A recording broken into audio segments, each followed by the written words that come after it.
So I'm doing piano keys in this border up here, and I wanted to show you how I like to do my piano keys.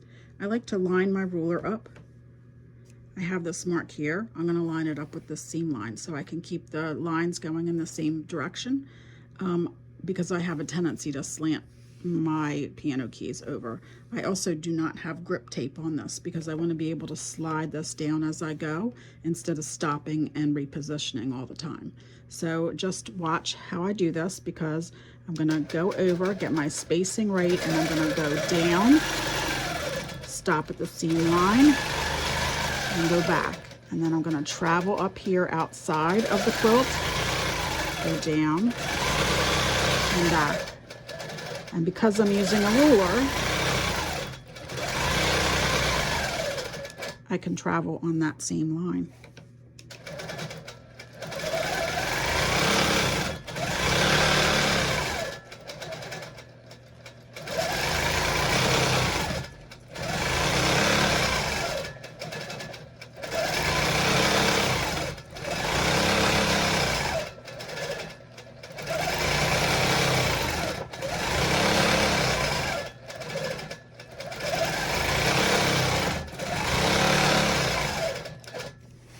Once I'm done going along, see out here, I'm traveling either in the batting or on the very edge of the quilt. Once I am done this whole entire row, I'll come back and I'll stitch in the ditch along here. And then that way everything is stitched in the ditch and we're all good to go. Okay, so as you can see here, I got some spacing wrong and I had to pick it out. It's not what any of us like to do, but it happens. So I just wanted to show you, some people say, well, what happens to those holes? Will they stay there? Will, you always have those holes? But let me show you what I do. I take my mister that sprays water in it, and I just spray that some, and then as it dries, see those holes are already starting to close up, and as it dries they'll totally go away and you won't be able to see them anymore. So don't worry too much. Just remember, you can spray it with some water after you've picked out those stitches and those holes will close right back up. So I've decided I want to stitch in the ditch along the seam, and I thought I'd explain to you how I do the stitch in the ditch. So I would like to line my ruler up so that it can keep me positioned to stay close to the edge of the gray fabric, but not coming too far into the other fabrics. Another thing that you can do, I'm just using my straight edge right now. You can use something like this, which is the HQ ditch ruler. So if you place this edge here and this edge here up against that seam line, then that will give you, there's actually a mark, that will give you the ditch to move along. Assuming that you realize that not all ditches are straight. There's also the this ruler here, which is the Versatile, and it's an awesome one. And this also has a stitch in the ditch side. So you line this line up here and this line up here with the seam line. So once you have that lined up, you will be able to stitch right in the ditch.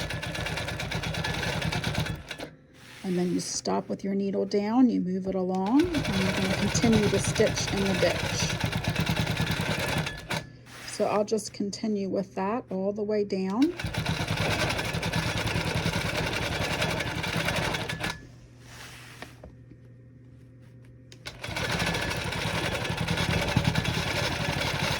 And remember, it's okay to manipulate your ruler because, again, not all ditches are perfectly straight. And this is my quilt, and I know they're probably not all straight.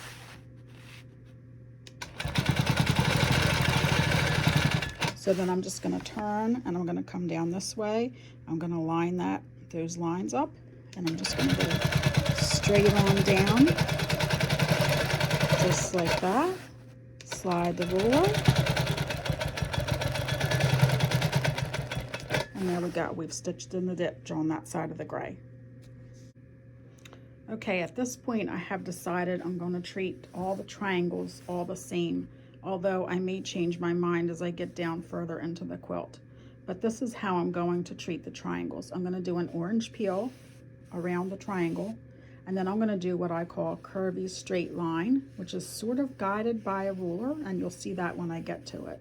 So let's do the orange peel and then the curvy straight line.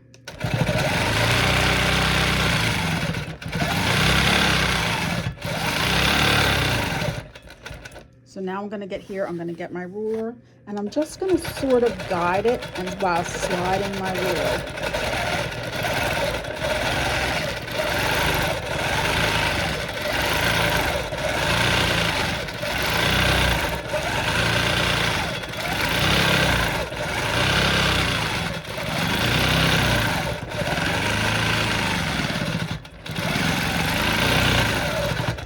Okay, let's do the next one.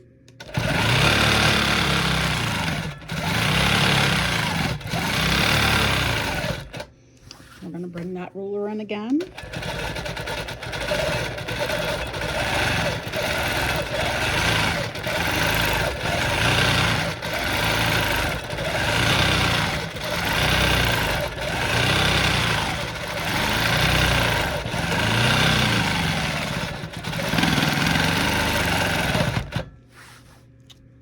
And there you go. So there you have it.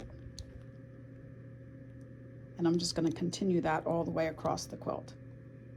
This next section here, this next border on the gray, we're going to do an overlapping ribbon candy. I just thought that would be a fun design to do on here.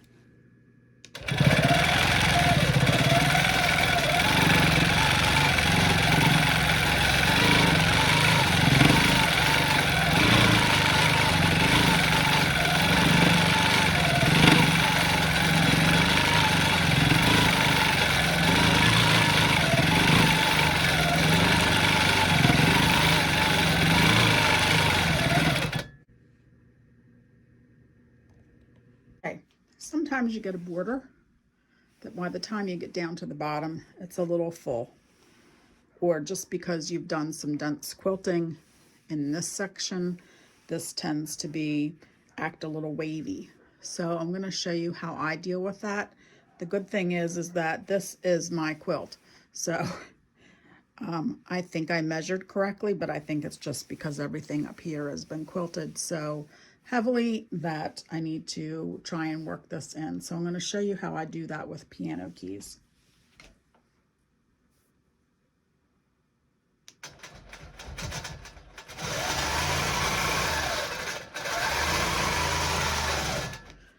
So I'm going to not baste this down. I normally would baste this bottom down, but I'm not going to baste it down so it has somewhere to go and push some of that fullness out.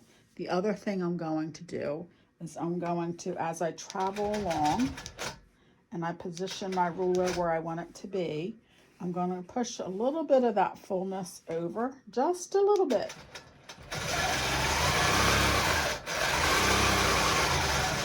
So I'm going to go over, down, and back. And you'll see as we get in there, let me see if I can get you in here a little bit better.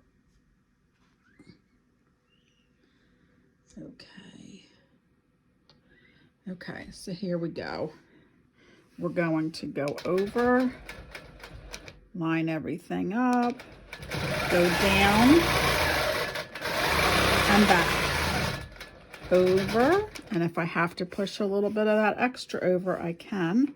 And I'm gonna, that way I trap it in between the piano keys and it helps eat up any of the fullness. So I'm gonna continue on.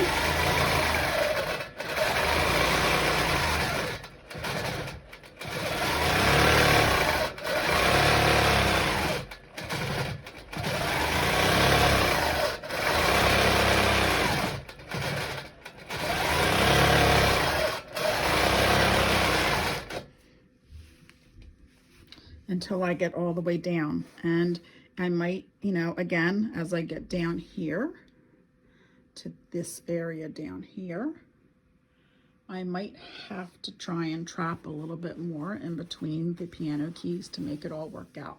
But you'll see as I get done that how it's going to look.